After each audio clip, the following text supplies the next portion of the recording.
النهارده بقى كده هنعمل مع بعض اسهل والذ واسرع تحليه مش هتاخد معانا 10 دقايق. وبكيس مكرونه واحد عملت صينيه مقاس 30 في 40 وطلعت معايا بالشكل واللون والجمال اللي حضراتكم شايفينه ده.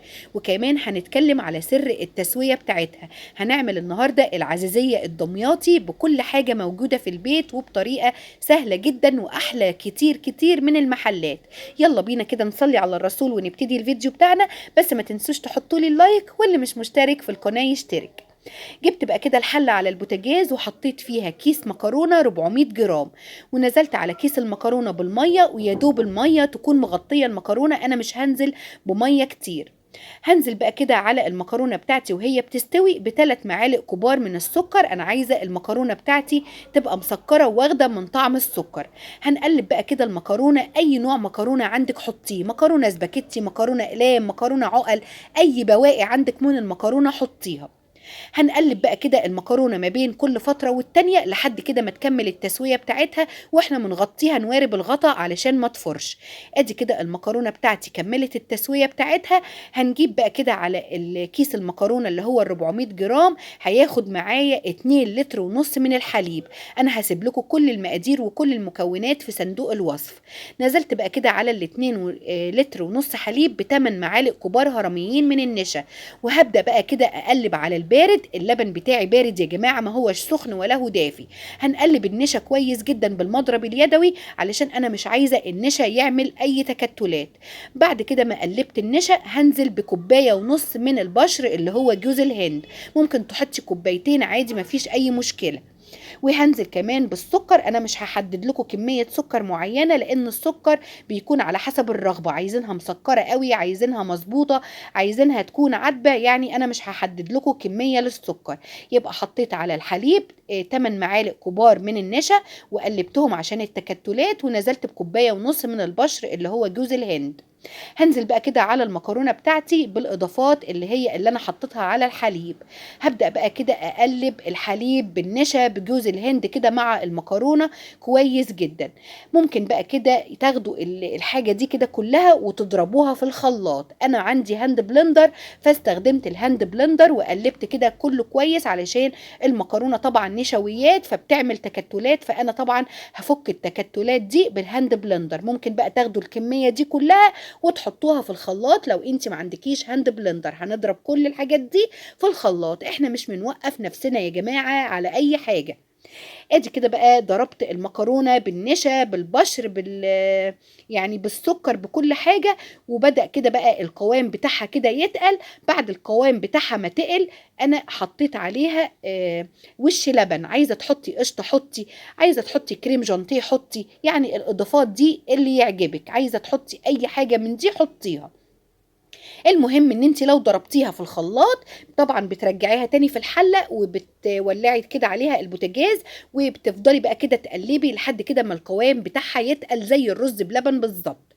هنزل بقى كده عليها بمعلقتين كبار من السمنه البلدي، وهنزل عليها بالفانيليا. انا لقيتها عايزه يعني شويه بشر كمان، انا زودت شويه بشر. يبقى اهم حاجه النهارده النشا والبشر اللي هيتقل لي العزيزيه، وكمان البشر هو والفانيليا اللي هيدينا طعم وريحه للعزيزيه بتاعتنا. بعد بقى كده ما القوام بتاعها بدأ يبقى تقيل كده بالشكل اللي حضراتكم شايفينه ده، يبقى كده العزيزية بتاعتي مظبوطة. ويلا بينا كده بقى نجيب الصينية. وال400 جرام اللي هو كيس المكرونة اخد معايا مقاس صينية 30 في 40. يعني ايه 30 في 40؟ يعني صينية ما شاء الله كبيرة تكفي افراد كتير. لو عدد الاسرة كتير ممكن تدي لجيرانك، تدي لحبايبك. يعني الصينية والله يا جماعة كبيرة اللي هي 30 في 40. بس طبعا التصوير مش بيبقى ايه مبين الاحجام كويس.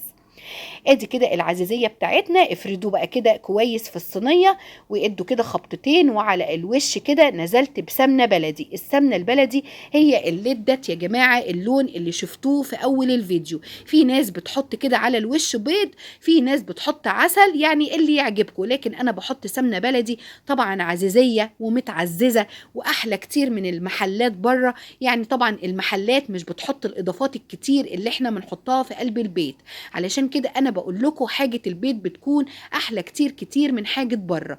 دخلتها بقى كده الفرن وسبتها بقى كده تغلي غلوتين 3 من تحت، وبعدها بقى كده طفيت عليها من تحت وشغلت عليها الشواية وسبتها بقى كده لحد ما بردت خالص. اهم حاجة تسيبوها تبرد براحتها، اوعوا بقى كده تقطعوها وهي سخنة، مش هتطلع معاكم قطع متساوية ولا قطع خالص زي ما هتشوفوا. اهم حاجة تسيبوها تبرد براحتها. بعد بقى كده ما بردت قطعتها بالشكل ده. عايزه نقول لكم والله يا جماعه انا رايحه اشتري كيلو عزيزيه من المحل، لقيت الكيلو عامل 130 جنيه. على ايه يا جماعه 130 جنيه؟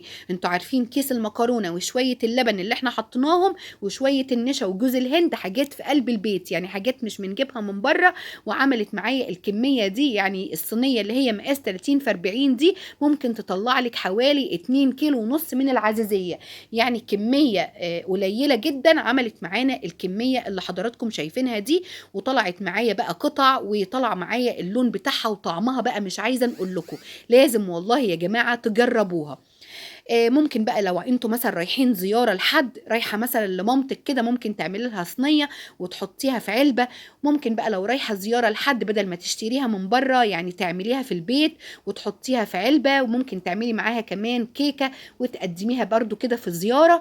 يعني بصراحه حاجه البيت يا جماعه بتكون انضف كتير كتير من حاجه بره، وكمان بتحطي عليها اضافات. طبعا بره بيبقى فيه حرص شويه، لان طبعا بره عايزين يكسبوا، فمش بيحطوا عليها كميه الاضافات اللي احنا بنحطها.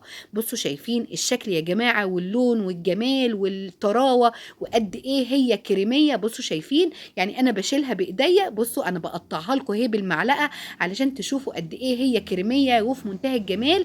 ان شاء الله حبايب قلبي تجربوها، وان شاء الله تطلع كمان احسن مما انا قلت لكم عليها.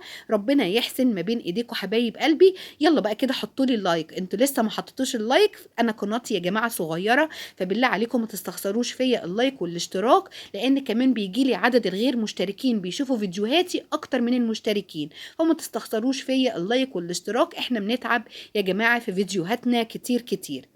ادي كده العزيزيه بتاعتي، ان شاء الله تجربوها وتطلع كمان احسن مما انا قلت لكم عليها. ربنا يحسن ما بين ايديكم حبايب قلبي. وده كده كان فيديو النهارده. ما تنسونيش كمان في دعوه حلوه من قلوبكم، واستنوني في فيديو جديد ان شاء الله. مع السلامه، هتوحشوني.